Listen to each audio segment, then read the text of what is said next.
Hello and welcome to another episode of Out of Bounds. I'm Charlotte Coles and today you join us for a very exciting Halloween special.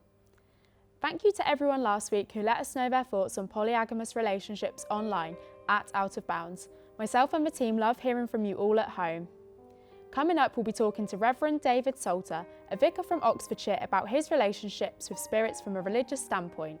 We follow a resident around their allegedly haunted house to see what it's like to live with unknown presences, and later on we'll be joined by two guests to discuss their opposing views on the paranormal. But first, we join the students of Bournemouth University in Dorset to find out their opinions on the paranormal. Personally, I don't believe in anything paranormal. However, I think some people definitely have some creepy experiences, which I fully respect. I don't believe in paranormal activity, but I believe in spirits. Personally, I don't believe in it. It just seems a bit of a faff. Just think it's a bit of a joke, you know, they think they can do whatever, just throw stuff about your own house. And it's like, just go back to your own realm. I mean, like, it's not that deep. Stay out of my house, do your own thing, just get out of it. Interesting stuff from the students of Bournemouth. It's good to hear some refreshing thoughts on the existence of spirits and ghouls. Let us know your thoughts on our social media. Find us on Instagram and Facebook at Out of Bounds. Now, however, we take a look at a different approach. We're joined online by Reverend David Salter, who is going to be sharing the participation his churches, St Andrew's Church and All Saints, has with Halloween at this time of year. Hello and welcome. Today I'm joined by David Salter to talk about his experiences of Halloween and spirits. Thank you, David, for joining us today. As a vicar, do you yourself celebrate Halloween? I don't personally, but I usually try and make sure I've got a bunch of sweets ready for any children who come knocking on that this evening. And how do you feel about paranormal activity? Well, I don't go looking for ghosts, but sometimes as a vicar, people do ring me up when they've got concerns about spiritual things. If they think their house is haunted, that sort of thing. And does the church have any protocol or involvement with spirits? Absolutely. We believe God made us all and made us like him, so we all have a spiritual side to us. And he promises that if we put our trust in him, he actually will send his Holy Spirit to live in us and to fill us. So yes, we've all got that spiritual side. But the Bible also teaches us that we should avoid other spirits who could be harmful. Okay, and what is your opinion on the commercialisation of Halloween? Well, I think it's a bit of a missed opportunity. Halloween actually gets its name from being the eve of All Hallows Day or All Saints Day. And so, I mean, I would love to celebrate the good things that the saints have done, the people who've gone before us, who set great examples for us to follow. So I'd love to celebrate all the good that they did, rather than the bad and the scary. I do appreciate the excitement of that, but I just think it'd be lovely to celebrate the good rather than the bad. Okay, and how do you feel about those who seek the communication of spirits or those who do it for fun? I would urge caution, really. The Bible describes a battle between good and evil. And spirits are real, and they're powerful. And they're either good, like the Holy Spirit, or they're bad, deceitful, and trying to lead us into danger and destruction. We tend to maybe tend to think that spiritual forces are neutral and we can kind of just call them up and use them for fun or for our own purposes. But I think we need to be careful with things we don't understand. And have you yourself had any personal experiences with spirits? Well, sometimes when people have rung me, told me about their house which has been haunted, maybe lights going on and off when they didn't know why. We've done some investigation into the history of that house. I've also called up a specialist. Every diocese in the Church of England has a specialist in these things. And then we go in and pray in that house. And often we've been able to help the ghost to move on so it doesn't trouble the family anymore. And that's been a good thing, I think. I hope it's been helpful. Okay. That's all we've got time for today. Thank you very much for taking the time out to speak to us. And it's been a pleasure, Charlotte. Thank you. Thank you very much. Thank you. Thank you to Reverend David Salter for that wonderful chat. Now, for a complete change in direction, we join a group of young people who believe their house is haunted. Have you ever heard a weird noise in your house? Had a light flash off while watching a horror? Well, these girls have had a step further. The creaks and bangs of their home has a hold on their lives. Let's take a look.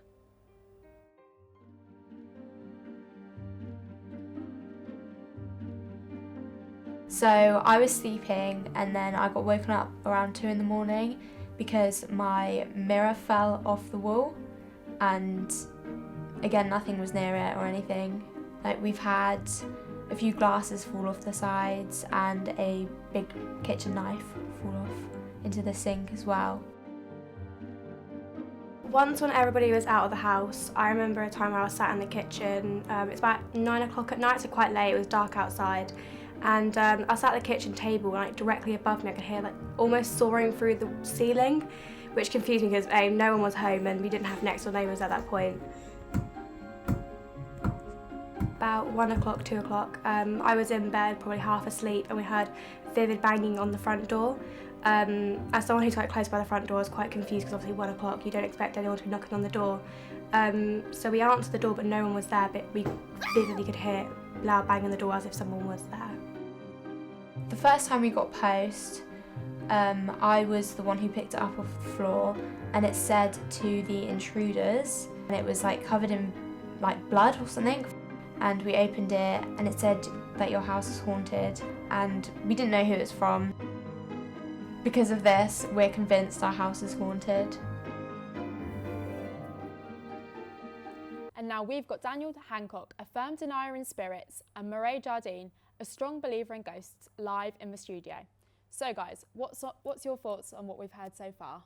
So with that video, it was quite funny, to be fair, because it's obviously fake. I mean, I think there's two very different stands there on paranormal. I think the girls definitely it's a bit too convenient. They had like the footage of it, and the paper was a bit too. Yeah. It seems a bit unrealistic. However, the Reverend I think was very interesting. Yeah, he was interesting. His belief in spirits and how there's good and bad, and that you shouldn't necessarily seek out like interaction with them. But I think I think it was interesting to listen to him talk about experiences he's had of it in the past.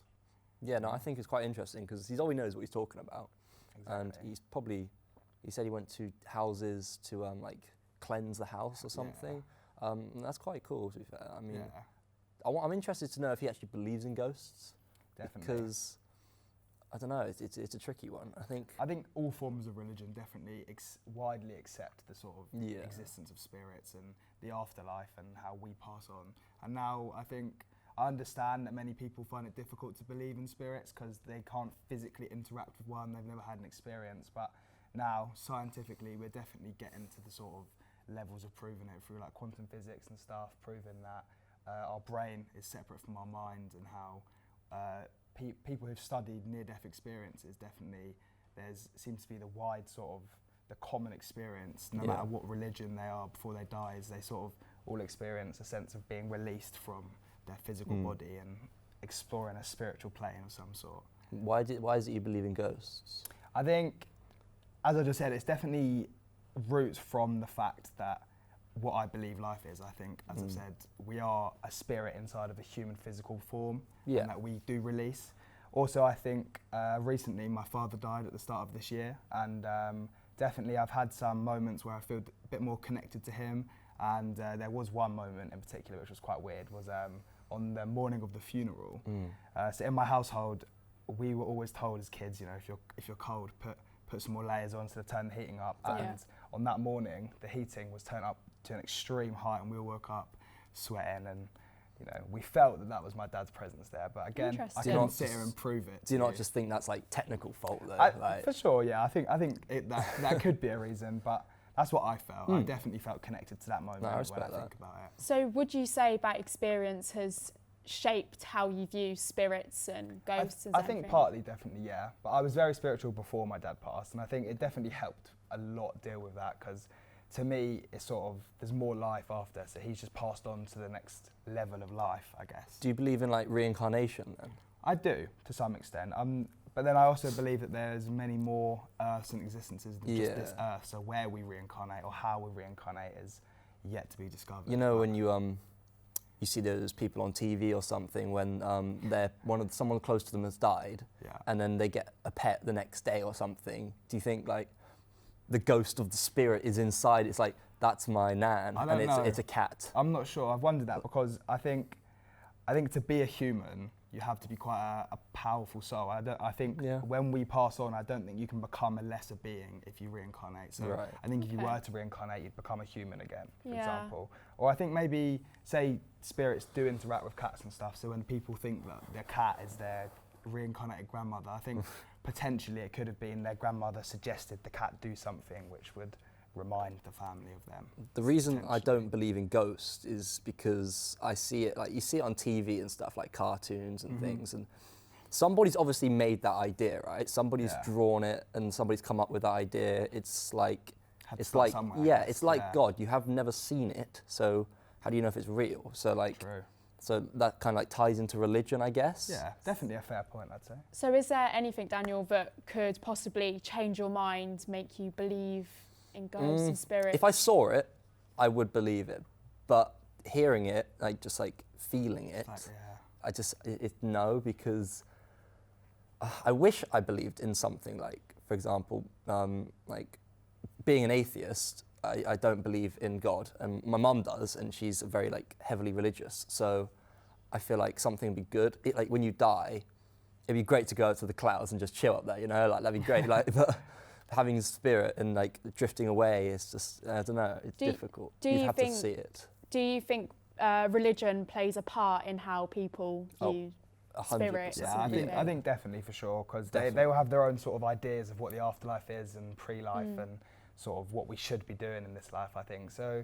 yeah, I think there's I think it's Buddhists or something like that. I think they have like a really heavy perception on it. I think they do believe. I think it's part of their culture. I think they follow like the chakra path. And, like, reincarnation specifically. I think Buddhism is a very interesting religion. It's really interesting. I do like it. Definitely. Yeah, definitely. So I've got a question. Go for it. So say you wanted to buy a house. Right, so if it was haunted, but it was a little bit cheaper, but like there's been many people that have said it's haunted. Would you buy it? Yeah, I would. Yeah, you would. 100%. Okay. It's like with that video, like, oh no, a glass fell over. It's gravity. Like, what is it going to be? Like, a mirror fell over, a knock on the door. Like, you could literally be kids just knocking. I would be doing that if I was a kid. Well, you could literally make that letter, and I would buy it because, I don't know, if it is real, I mean, it's not, but if it is, then then you could just like watch a horror film or something, have a ghost chilling with you, like, sound, you know. Fair enough, have a little companion. Murray, would you buy a house if it was said to be haunted? I don't know, that's a big question. It depends the level of haunting. As the Reverend said, I think there are good spirits and there are bad spirits, and a lot of religions, I think there's more than just spirits. I think demons and angels are also definite things, so it depends on the level of hauntedness. I think I'd have to go into the house and get a feel for it for a couple of weeks to see if I wanted to spend. I've actually got a question for you. You know, you see those TV shows, like the hunting ghosts in houses, and they got like the little like the EMF detectors, stuff like that. Do you believe in that? Do you think that's real? I don't know, potentially. I think that nowadays technology is very advanced. Right. And we can fake a lot of things. And I think, especially social media, I think people believe very easily nowadays. So shows like that, not necessarily. But then I also believe that encounters with ghosts don't necessarily just have to be things like an EMF detector or like something getting knocked off. Like, as I've said before, I feel like I have felt connected to my dad, like his presence has been around me at certain points. So I think there's many different experiences you could have if you were to come across a ghoul or a ghost. I went to Longleat, is where I live. I'm really sorry, guys, to interrupt, but that's all we have time for today. Thank you, Daniel and Murray, for your time today. It's been great having you in the show and in the studio. And a big thank you from myself and the team for joining us on this Halloween special, live from Bournemouth. I've been your host, Charlotte Coles, and this has been Out of Bounds. See you in another episode where we'll be talking all things taboo. But for now, happy Halloween and goodbye. And suddenly, to my surprise, he did the monster mash. It was a graveyard smash.